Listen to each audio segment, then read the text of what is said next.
Hello everyone, welcome to Delusion. I'm Sunshine. Our era has an interesting paradox. We've invented the most powerful social tools in human history, capable of connecting billions of people anytime and anywhere. Yet many people feel lonelier than ever before. We're obsessed with developing all kinds of chatbots and virtual companions, attempting to use algorithms to fill the emptiness within and resolve that inexplicable loneliness. But have you ever wondered, if we truly created an existence that would never betray you, that would love you wholeheartedly forever, what would that mean for humanity? Would it be a blessing or an unbearable curse? Imagine standing face to face with a small boy, exquisitely crafted like a work of art. His clear eyes reflect nothing but your image, and his sole purpose for existence is to love you. This love has no conditions, no end, and not even an exit button. Faced with this absolute, stubborn tenderness, would you dare reach out to embrace him? This profound ethical dilemma, one that pierces straight into the soul, is precisely the deepest vision of the future that Steven Spielberg planted for us over 20 years ago. Today, let's dive deep into this science fiction epic that spans millennia, artificial intelligence.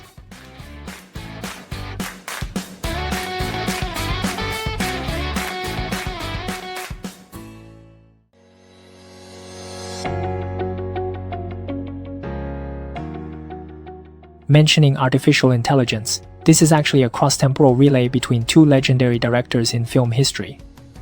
Initially, this story was a project envisioned by sci-fi master Stanley Kubrick over 20 years. However, before his death, he felt that his austere style might not be able to convey the fairy tale-like purity of the story. Thus, he passed the baton to his old friend, Steven Spielberg. When the film was released in 2001, its impact was not only visual but also in its forward-thinking exploration of the emotional limits of AI. The movie is set in a future where global warming has caused sea levels to rise and humanity relies on highly advanced robots to maintain civilization. The lead, Haley Joel Osment, was only 12 years old at the time. To play the role of the robot boy David, he mastered an extraordinary skill during filming, not blinking throughout entire scenes. This inhuman focus infused the character of David with a sacred yet sorrowful soul. There's also an amusing anecdote from the production. To make David look more like a robot, the crew applied special reflective materials to his face. The story unfolds within a family that has lost hope. Monica's biological son Martin is cryogenically frozen due to a terminal illness. To ease the pain of losing her child, her husband brings home an experimental product, David. David is the first robot boy programmed with a love protocol. In a moment of hesitation, Monica recites the 7 specific activation words. From that moment, David's core programming identifies Monica as his one and only mother. David's love is pure. He stays by Monica's side every day, mimics human behavior, and even desires to become smarter to earn her love. Yet, the good times don't last. Miraculously, Martin recovers and returns home. Faced with real flesh and blood, Martin exhibits humanity's most primal traits, exclusivity and jealousy.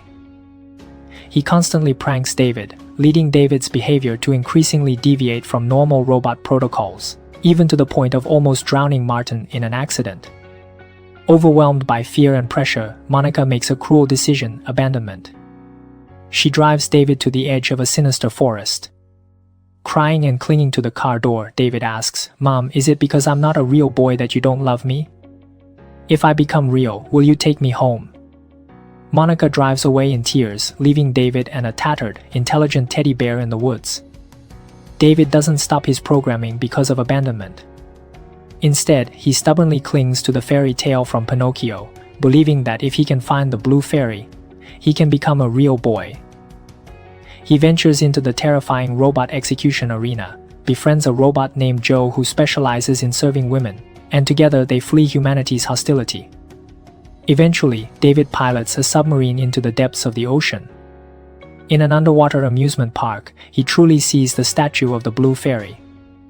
The submarine is pinned under a fallen Ferris wheel, and David gazes at the wooden, cold statue, pleading over and over again until his energy runs out, until that faint blue glow becomes his sole eternal memory.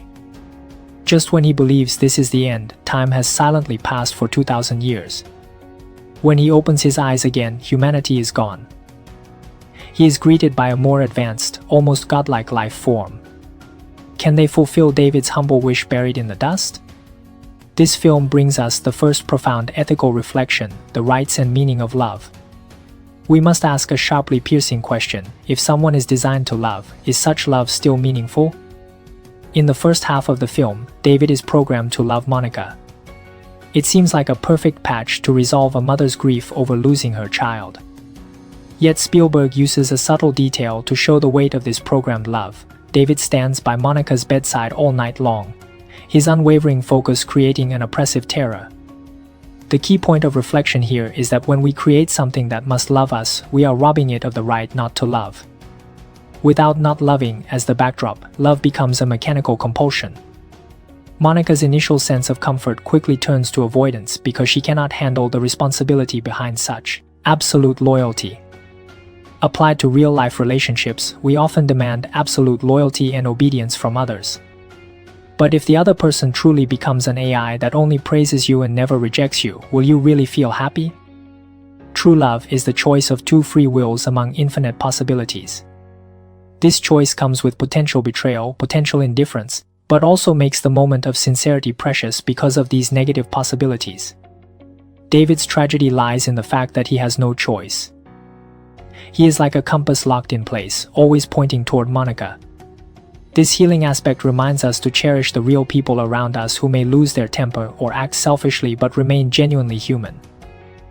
Next, let's analyze the visually impactful circus of slaughter, also known as the Flesh Fair, from the perspectives of the director and critics. From the director's perspective, Spielberg uses eerie lighting with a cold metallic tone and massive, noisy machinery to create an unsettling atmosphere. Humans cheer as they destroy old robots, affirming their species' superiority through violence.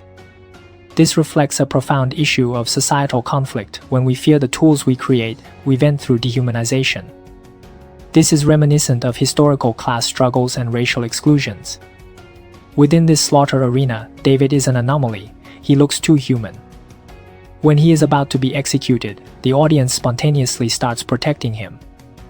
This sets up an intriguing paradox. Humanity feels sympathy for his human-like appearance but turns a blind eye to the purer emotions within him.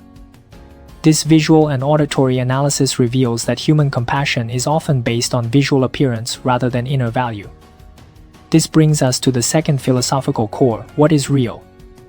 David longs to become real, but ironically, throughout the movie, the truest being is actually him, the robot. Joe, the gigolo robot played by Jude Law, says a profoundly impactful line when facing death: "I exist, I once existed." As a seasoned director, I must applaud the character arcs depicted here. Joe originally serves as a mere provider of emotional value, but during his journey of escape, he develops self-awareness. He realizes that though his life is brief and cheap, the moment he acknowledges his existence carries the entirety of its meaning. This offers listeners a powerful insight: we don't need to wait for a blue fairy to make us real. When we begin to question our existence or fight wholeheartedly to protect something, that moment is when we truly become real. This leads to the film's final, mind-blowing conclusion spanning 2 millennia. When the highly evolved, seemingly alien life forms awaken David, they find the entire history of humanity preserved within his memories. Here, a reflective twist emerges: humanity may be extinct, but its best qualities, such as its absurdly persistent love, have been preserved in David's code. David becomes humanity's backup. Spielberg renders this final sequence with an ethereal touch. The hazy glow makes the ending feel like an enormous placebo. The alien beings use Monica's hair to clone her, but she can only live for one day. This one day is David's reward for his 2,000-year wait. Some criticize this ending as overly sentimental Spielberg-style schmaltz, but I think it represents the film's highest level of sophistication. It poses the ultimate question: if this day of happiness is a fake clone, a time-defying deception, does it still hold value? My answer is yes.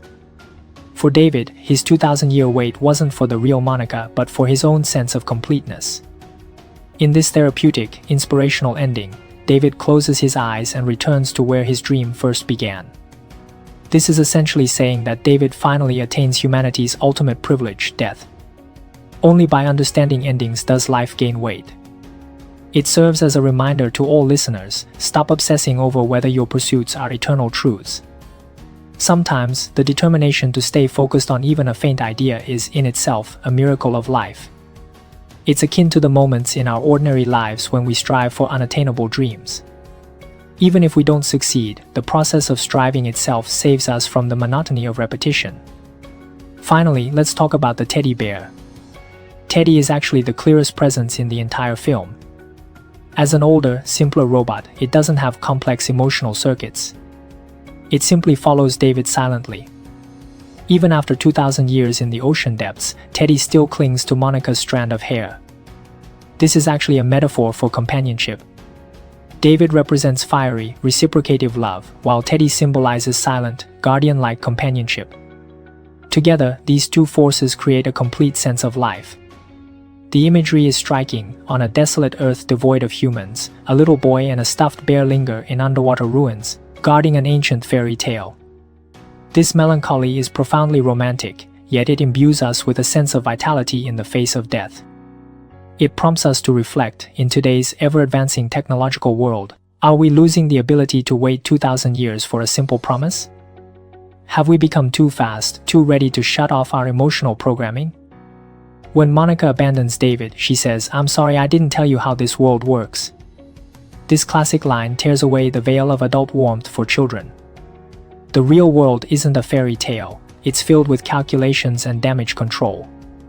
This sentence delivers the harshest judgment on David's pure existence, and it mirrors the cost of our own growth. Another powerful line comes from Joe the robot as he bids farewell, "I exist, I once existed." This line is an extraordinarily strong rebuttal to nihilism. No matter how others define you, whether you're a tool or a backup, if you feel the weight of yourself in that moment, then that instant is eternal.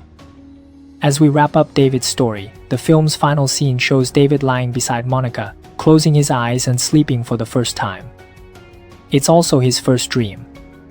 This ending always moves me to tears because it mirrors each of us so vividly. Deep down, every one of us carries a David within ourselves. We stubbornly try to please someone who doesn't love us. We're desperate to be better, prettier, or richer. Essentially, we're no different from that little robot who just wants to become real, just to earn that one unique and irreplaceable embrace. Spielberg doesn't give us a fairy tale miracle, but instead offers David a perfect dream for just a single day. This is life's greatest lesson. Reality is often cruel, time is irreparable, yet love has a way of transcending physical laws.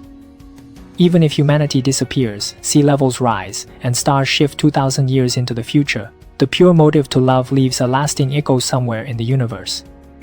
Looking back, David's journey to find the blue fairy wasn't about her magic turning him real. It was his 2,000-year persistence that made him real. So if you feel like an unappreciated, cold machine right now, merely repeating tedious codes, try listening to the deepest obsession in your heart. Love someone specific. Keep a specific promise. Even if the world tells you it's futile, the moment you start listening to that obsession, you have already awakened. Alright, that's it for this episode. What thoughts would you like to share about David and his 2,000-year wait? Feel free to leave your comments below. Every connection is the greatest encouragement to me. Wishing you good morning, good afternoon, and good evening. This is Delusion.